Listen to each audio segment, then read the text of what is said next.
flies. And if you don't know which dry fly to use an Elk Hair Caddis. Ah, it's another beautiful one.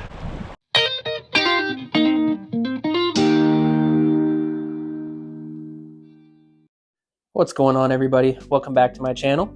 I was recently watching a video from the Outdoor Boys YouTube channel, and they shared a pretty awesome tip. He recommended using and starting out with the Elk Hair Caddis fly. This variation of fly has been around for quite some time. I think it originated around the 1950s or 60s, somewhere in there. But it was developed as a pattern using elk hair primarily for its buoyancy. And it's a pretty durable little fly as well, so it's pretty obvious why it was such an instant hit. And it's a great little fly if you've never really tied flies before, because it uses very little materials.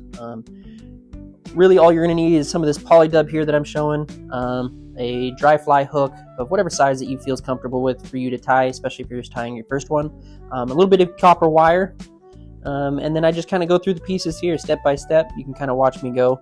One thing I would like to point out, though, is you notice that my line starts a little ways back from that shank of the hook. The reason being is because you want to leave a little bit more room at the front so you can tie in that elk hair at the beginning.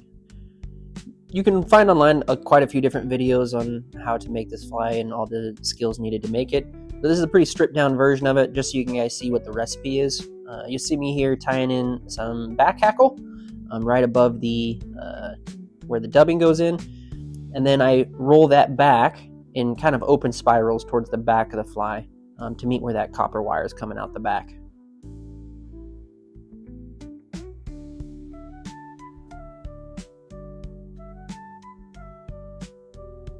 Then once you've done that, you're going to take that copper and you're going to do it in reverse spirals, kind of moving back and up through that hackle.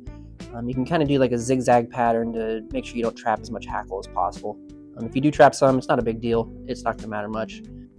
Once you have that copper all the way towards the head, you're going to tie it off with your thread and then helicopter the rest of the copper off. And then you're going to start to kind of build a little bit of a thread head here, just so that way your elk hair has something to kind of seat on. So Luke in the video was using this fly to get Arctic grayling, but it's great for smallmouth bass, trout primarily, and some panfish as well. So it's a pretty versatile little fly, and again leans itself to being kind of one that you'd want to keep in your fly box all the time. You can see me here kind of picking out the underfuzz of that elk hair, and then I'm going to switch to putting all of those elk hair in my hair stacking tool here, and I put them pointing downwards. Because if you'll notice here in a minute, when you go to tap it on the counter, it's going to stack all the ends of those hairs all in one little tight line, just like that one there, other than the one stray. And then you just kind of want to align it with the back of the shank. Sometimes you can go a little bit longer. I like to just align it, but it's kind of personal preference. And then this is where you kind of want to take your time wrapping this head knot here, because it's very easy to break your line, because you want to give it a little bit of a tug and kind of keep it pretty tight, so that way that those front of those hairs kind of stand up.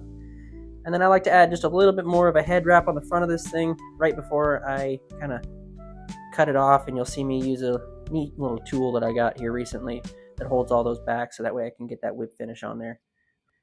If you're new to fly tying, or if you're just new to fly fishing in general, I go live on most weekends, and I have a bunch of other videos on here I'm going to be doing, giving a few more tutorials as well, to kind of help that new angler out.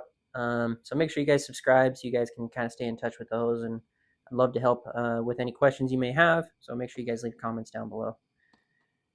Then you're going to see me kind of pull this tool off here, and then I'm going to split those hairs kind of front to back, right about where that first wrap we did.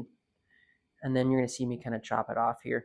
I did leave it a little bit long at this point, but that's okay. You guys can kind of choose whatever you want to do there. And then I just kind of go around cleaning it up. That's the Elk Hair Caddis, guys. Appreciate you watching. Thanks again.